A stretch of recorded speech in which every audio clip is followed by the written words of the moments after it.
All right. Molo Sanbonani, hello, how's it? Good day. Welcome to, as I'm realizing I can't hear myself, let's try and fix that. There we go, I can hear myself now.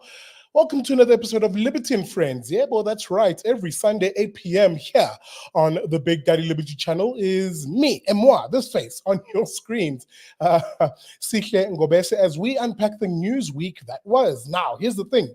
On the Big Daddy Liberty channel, in conjunction with the Institute of Race Relations, we're running a campaign. Now, I know you guys have seen the flurry of short videos that have come through and the various episodes of the What South Africa Can Be campaign. I'm going to say that again, the What South Africa Can Be campaign. We've taken to the streets asking you, the ordinary South African, the faith, flag, family, and freedom type South African, various questions around the state of the country as it is and what we hope for as South Africans. And yes, in the middle of that, is this new development politically, the GNU.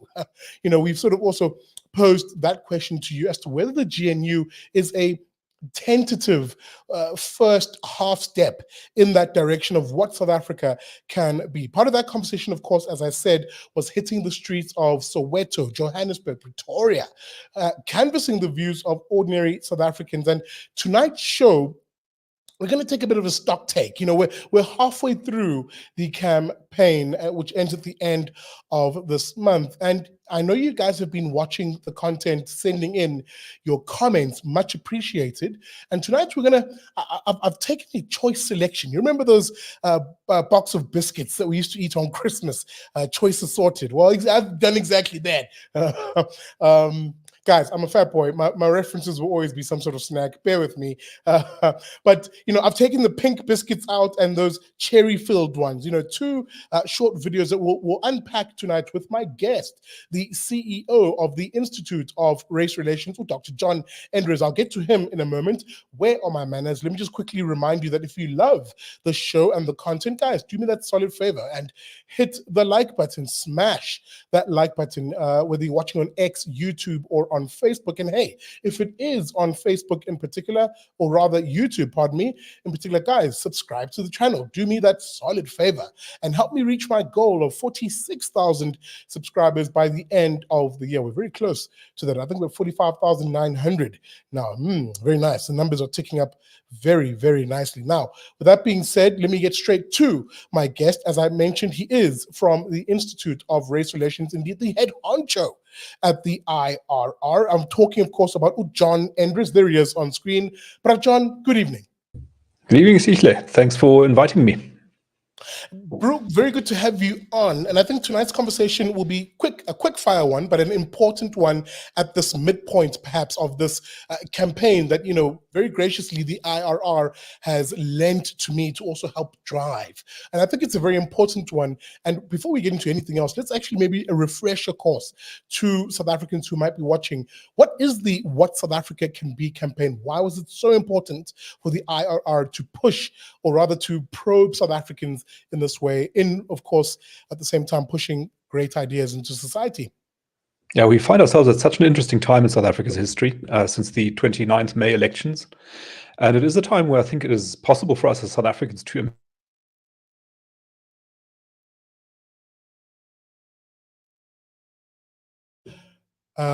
okay.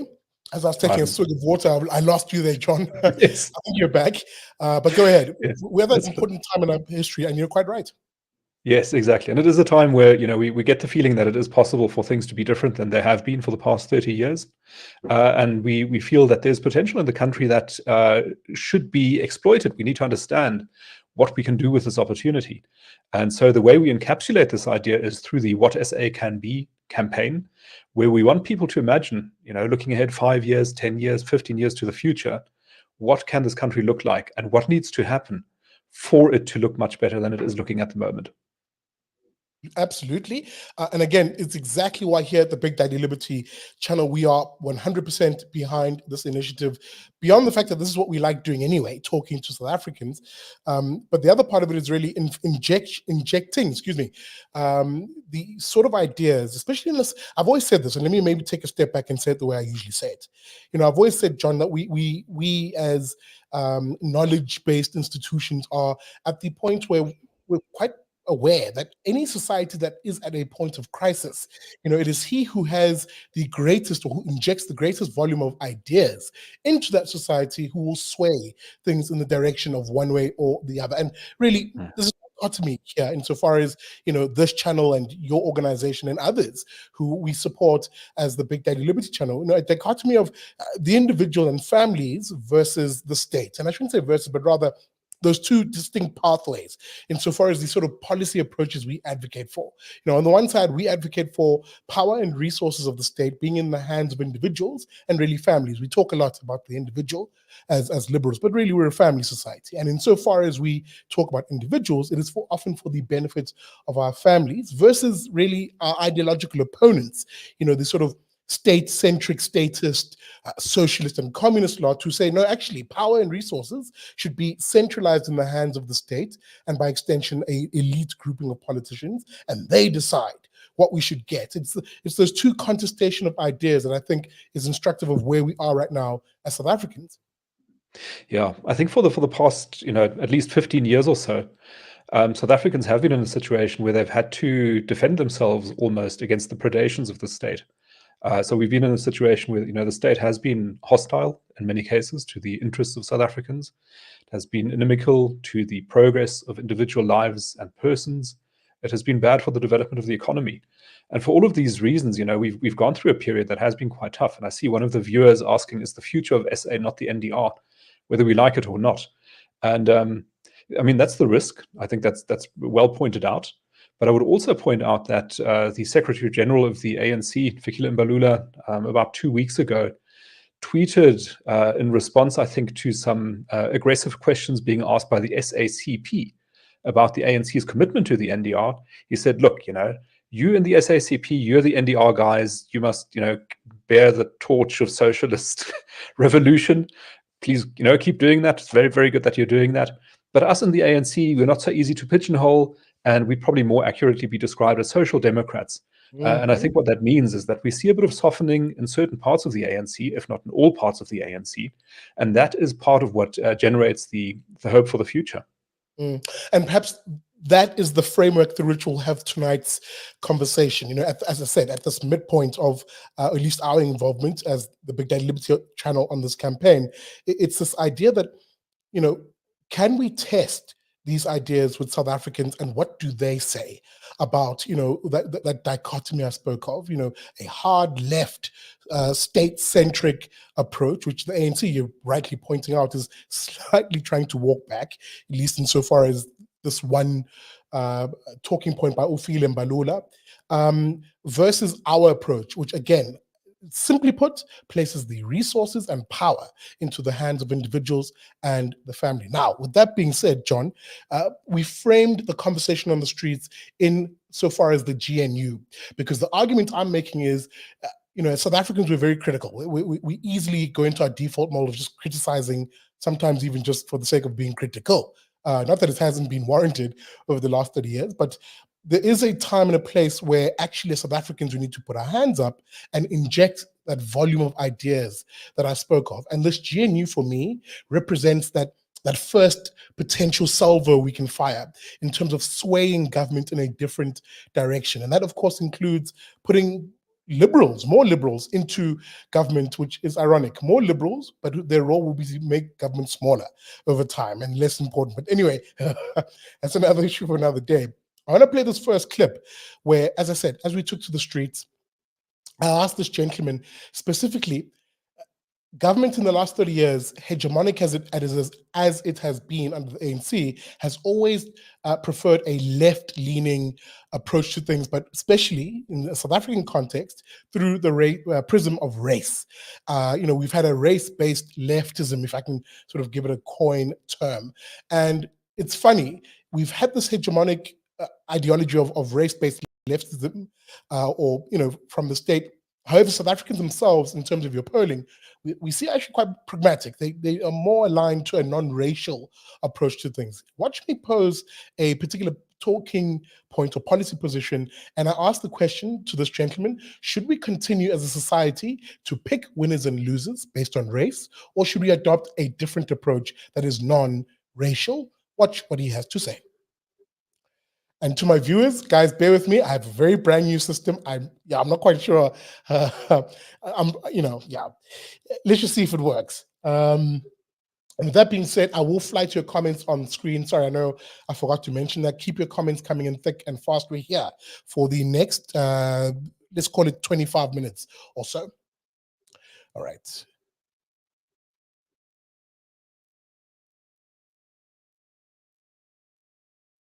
That worked. Oh. Can I just steal one quick point from you? You're mentioning this national dialogue that was suggested by President Cyril Ramaphosa. And Umbegi, you're right, absolutely, you're correct. Part of that conversation, I think, and I want to get your view, is let's look at the issue of how do we decide winners and losers in society? Who gets empowered? Should we begin with the current system, which says we must use race, like about BEE, for example, but then in that system, we're seeing it's only a certain type of elite blacks, let's be frank, who are getting it benefits. Or should we say, let's move away from race and use poverty as the index? So if you're poor, you must be first in line to be empowered, regardless of race, and inevitably, because most poor people are black, they would be in the first of the queue, poor black individuals. What do you think about that shift in thought? Should we move away from race finally and embrace saying empowerment should go to the most deserving? Yeah, because in most cases, BEE benefits the guys who are well connected within the political space.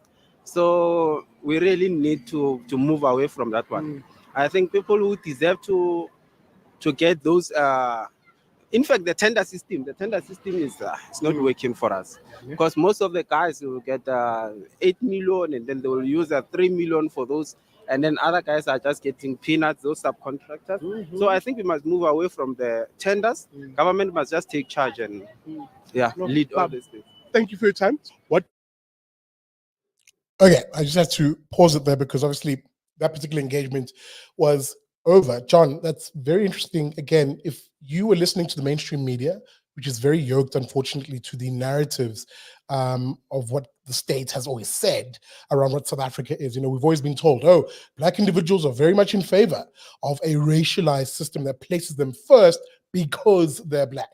And invariably that system is fundamentally corrupt, with it being the more elite and really, as he even said, connected politically individuals who are beneficiaries. But here he's saying, yeah, he's more in favor of a non-racial merit-based system in effect.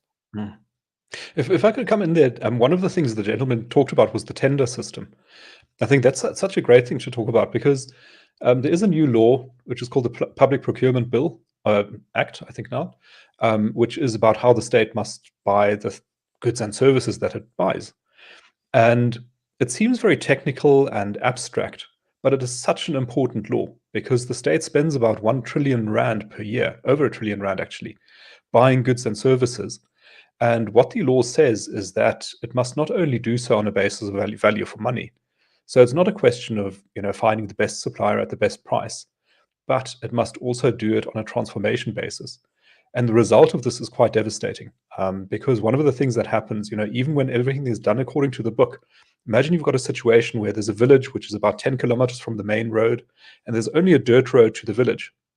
And the government comes and says, okay, we're going to tar that road.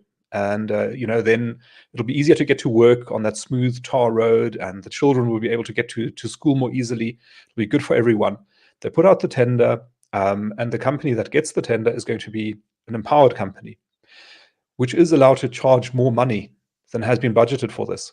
And then what can quite easily happen is that only half the road will be tarred, the first 5 kilometers, and the empowered company will be empowered, which is the aim of the law. But the people in the village are not going to have a tar road. They'll still be stuck with a dirt road leading to the main road. And this is what happens so often. You get some overspending and less services and goods coming to people, especially to poor people who need them the most, as a result of this empowerment approach. So there we've been very vehement in the past, I think, about saying that the state should be doing its purchasing on the basis of value for money, as Judge Zondo required. in his report on state capture. He said, when you've got that conflict between transformation and value for money, you've got to go for value for money first, because that's the most important thing. And I think that gentleman really picked up on that very, very well.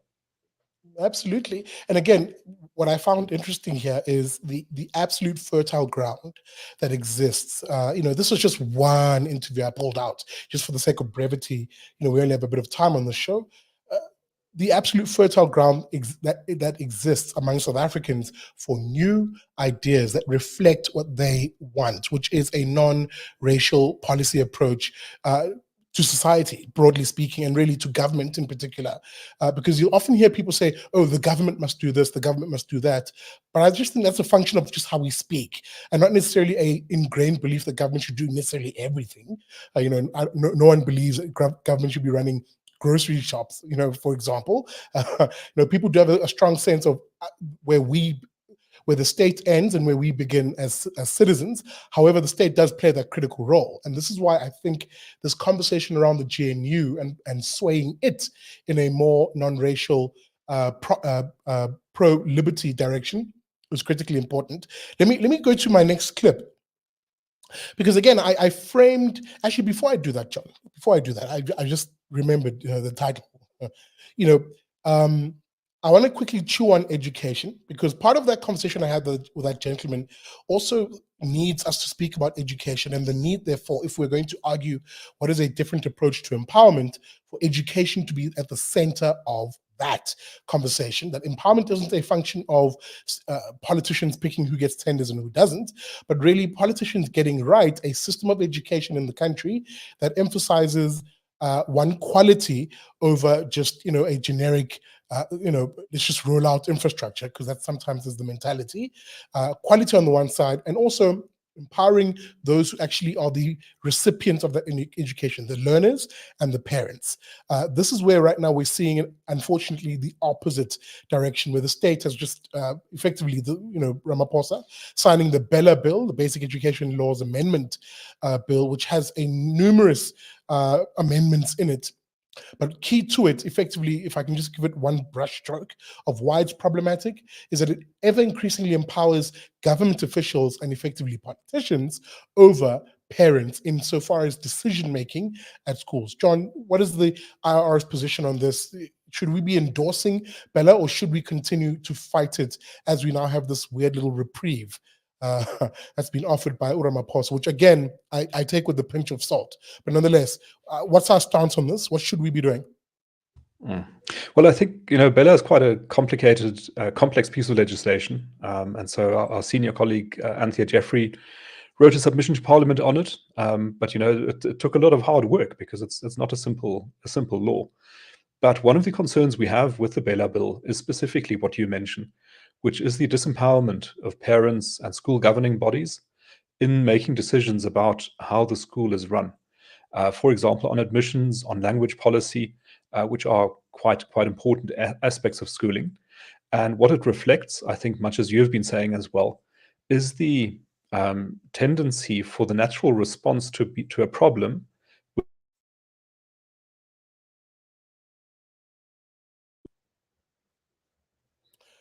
Sorry about that, I'm back. All right. So the tendency within the government is often centralization. So in other words, if there's a problem, the way to fix it is to give the government more power, give it more resources, spend more money, centralize decision-making more, and hope that that is going to improve the situation. The track record on that is not good. That really hasn't worked out very well in South Africa. And also for that reason, one of the proposals that the IRR makes, in addition to opposing the BELA law, is the school voucher proposal. And this is sort of a really radical form of decentralization, where you would say, okay, fair enough, not everybody's got money to send their kids to school. So take the tax money, which the education department has currently got, and give that money directly to parents, especially underprivileged parents, so that they can choose which school to send their children to. And that would be extremely empowering for the parents, of course. It would also generate competition between schools, as the good schools attract more vouchers, more income, and the bad schools are starved of income. So we think that would be quite a transformative innovation to introduce in our schooling systems. Absolutely. Again, it goes back to where we began this conversation. Which path do you choose, dear South African? The path of the status quo, where more power, more resources go into the hands of a elite political few, or the power and the resources are in your hands as the parent, or in this case, as the citizens, generally on numerous issues, whether it's education, as we've covered now very briefly on BELA, or on healthcare, where again, I posed this question on the streets of South Africa in relation to that dichotomy that I just spoke of. Who gets the power? Who gets the resources? And these two young ladies are who I spoke to. Please bear with me as I put this on screen. It'll take a hot second for me to do that.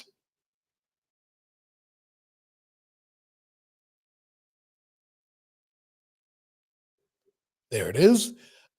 Again, here are these two ladies where as she's detailing what she has are her chief concerns, I placed a bit of a bookmark on this one, as you can see on the text on the screen, as to being her second concern, which is healthcare. And this is how this conversation went. My second concern is healthcare. Yes.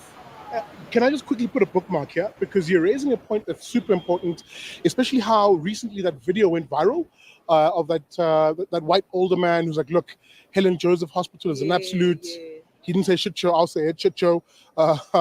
And again, what he was talking about is what ordinary South Africans go through on a day-to-day basis, where there's a complete disrespect for ordinary people simply because they don't have money.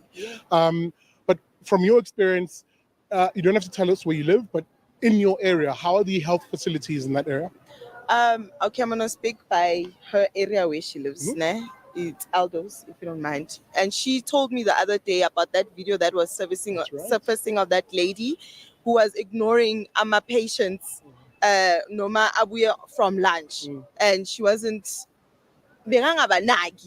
Firstly, healthcare. Let's out the medication and stuff. Let's start with our sebens. If you guys don't have the time, discipline and whatnot, how am I to get the treatment that I need when, as the employment, you don't discipline yourselves? Ladies, even as you're saying this, sorry, this will really be my last point because you're raising an important issue. On this show, we've been challenging some of the bad ideas that politicians are trying to push around healthcare. One of those bad ideas, in our view, is the NHI. Now, they will claim, for example, that the NHI, no, it will give everybody access to healthcare and yada, yada, yada. But most South Africans are saying exactly this. You can give us all healthcare, but if it's crap, then what's the point? Whereas most people who go to private healthcare do so because the quality is the main point there. So we're saying, okay, cool. Ignore NHI. How about this system? And I want to get your view on this. Instead of government running all the healthcare facilities, as it has been for the last 30 years, how about it takes its budget that it spends every year, it's about 200 billion plus, and it breaks it up into vouchers that it can give to you, right? So it can say, so it's not cash. You can't blow it at macro on a new, I don't know, whatever you want, girl. But they give you a voucher, and then with that voucher, you as the ordinary citizen, whether you live in a shack in Alex or a small four-room house in Aldo's, you suddenly have the money to buy your own medical aid. What would you think about that approach instead, where you empower the individual instead of empowering government? That would actually be a great idea because honestly, myself, I would be motivated to go get medical attention, be it anyway. If only it applies to Zonki Pedlel. Yes. If I go to Garden City Hospital, if I go to Kai, totally. In fact, part of the idea we're pushing is a lot of government hospitals should be either sold or leased to the private sector. So if you have Mediclinic, I don't know, which is the fancy ones here in Joburg, I'm not from here, but like a Mediclinic Santon, if there is one, that same management grouping who runs that quality facility can then run a Chris Hani Baragwana and bring the exact same quality there. Why? Because they know that even poor people now have the money via the voucher and medical aids to afford that healthcare system. Do you think that's a more, I'm going to rephrase this, do you think that system would be much more poor friendly than the current proposed NHI? It would be poor friendly, honestly, because but it was also like the well-deserved medical care that they would want. It should not be based on ukuthi ngiphumapi. It should be based on ukuthi ngiyaphi. Exact argument we make. Yes. Ma'am, thank you so much for your time, guys. I know I said I'll steal a fraction of it. There it is. It's my famous last question that becomes another 3 questions. But there it is. You know, John, you heard it even from them. There is an innate impetus among South Africans, a desire to want to have the right, the freedom, if you will, to choose, to not have their choices dictated to them by some bureau or some bureaucrat sitting in some office in Pretoria where I'm just a number to them. Whereas individuals say, no, I care about myself. I'm self-interested and I'm motivated to look after myself. And more than that, I care about my family. Give me the resources and I'll make the decisions. Yeah, I was writing a piece over the weekend. And one of the things I pointed out is the spirit of rebelliousness of South Africans. And I think this has a very long history, you know, a very long tradition in South Africa. From black people, white people, they're all very difficult to deal with. And thank God for that. I'm quite happy that South Africans are like that. And I think that spirit of rebelliousness is expression, as you say, of a sense of self-empowerment, of not wanting to leave your fate in the hands of others. You want to make the calls about your life, and you want to make the calls about your family's life. And you should have the resources and also the freedom to be able to do that. And so that is one of the ways in which these vouchers would work. For example, for education or healthcare, it gives you a resource that you can work with. I think it is important also to note that those vouchers are not going to be huge, because there's lots of people in South Africa, and even a 200 billion rand budget, if you divide it by enough people, is going to end up in pretty small pieces. But still, it's a starting point. And the important aspect to that, once again, is that it introduces competition. Because that voucher is not just, 500 rand or 1,000 rand per month. It is the ability to choose where to spend it. And that choice is what really has such big impact, because we know public hospitals in the Western Cape, I think, are quite well run. I think, many people who otherwise would shirk at the idea, shrink away from the idea of going to a public hospital in the Western Cape, will go because they're fine. But that's because they're well managed, they're well run. The employees are properly motivated, the staff is properly trained, and so on. You can make it work. But you do need the right management, the right incentives, and ideally also some competition between facilities in order for all of them to lift their level. Absolutely. John, we're going to have to taper off our conversation because we've run out of time. But before we do that, here's my famous last question. I think it's quite important for us to set out at this point because there will be more content coming out, of course, here on the Big Daddy Liberty channel. But I think it's quite important for us to set out why it's important to have this conversation. Just one more time. And in the context of the GNU, because as I've been saying on the show, I'm not just having this conversation for the sake of having this conversation. South Africans, I'm on a personal level, I am listening, as I always say to people on the show, and there will be action that I will take at the end of this. The purpose, of course, for me as Sikhle, as Big Daddy Liberty, is to take all of these voices and to literally put them into the institutions of society and government where they should be, and to push for policy directions that are echoed by South Africans. In other words, to inject that volume of liberty ideas that create a free, prosperous, non-racial, and property-owning society in the echelons of government and, of course, in society. From the IRR's perspective, where is this campaign going? Why is it super important for us to be the agents, if you will, of sorry, let me rephrase this question. I'm copying my own sentence construction. Why is it important for organizations like the IRR to be at the forefront of injecting this volume of ideas into the society? What are we looking for from the IRR's perspective? Right. So what we're looking for really is very much the economic aspect of South Africa's future. Because the thing that has been missing for the past 15 years or so is economic growth. There simply hasn't been enough of it. And as a result, people in South Africa have gotten poorer instead of seeing that wealth slowly increase over time. As a result of lacking growth, also we've got this very terrible unemployment problem in South Africa.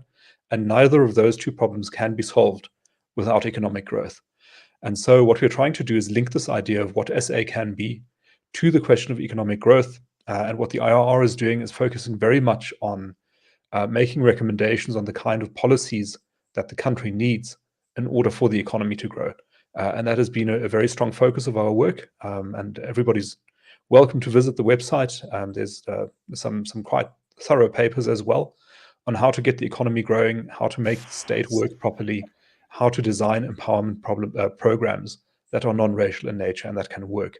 So this What SA Can Be campaign is going to continue for a few years, I guess. And we'll see if we're able to move things in the right direction, where we're going to get the economic growth that the country needs.